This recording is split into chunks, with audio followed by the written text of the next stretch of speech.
आज सायंकाळी 4 वाजण्याच्या सुमारास सोलापूर जिल्ह्याला वादळी वाऱ्याचा तडाखा बसला आहे। सायंकाळी 4 वाजल्याच्या सुमारास सोलापूर जिल्ह्यामध्ये मेघगर्जेसह विजेच्या कडकडासह वादळी वाऱ्याच्या पावसाला सुरुवात झाली।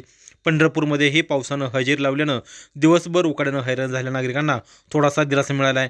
अक्कलकोट तालुक्यातही वादळी वाऱ्याचा तडाखा बसला असून अक्कलकोट येथील एका शेतकऱ्याच्या शेतामध्ये नारळाच्या झाडावरती वीज पडली आहे। अक्कलकोट तालुक्यातील शेगाव येथील हिरोजी बिराजदार यांच्या शेतामध्ये असणाऱ्या नारळाच्या झाडावरती सायंकाळी 4:15 वाजण्याच्या सुमारास वीज कोसळल्यानं झाडाचे नुकसान झाले आहे।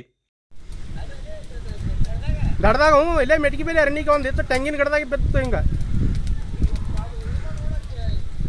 माधवतान मुत्या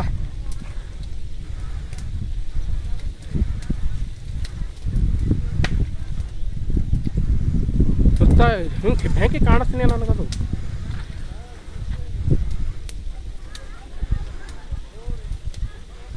ಯಾರು ಸರಿ ಮುಚ್ಚ ಇದು ತೊಂಬ ಏನಾರೆ ಒಂದು ಯಾನ್ರಿ ಬಡ್ಲಿಕ್ಕೆ ತೊಂಬ್ರಿ ಅರ್ಥನು ಇಲ್ಲ ಬಡ್ಲಿಕ್ಕೆ ಏನ್ರಿ ವಾ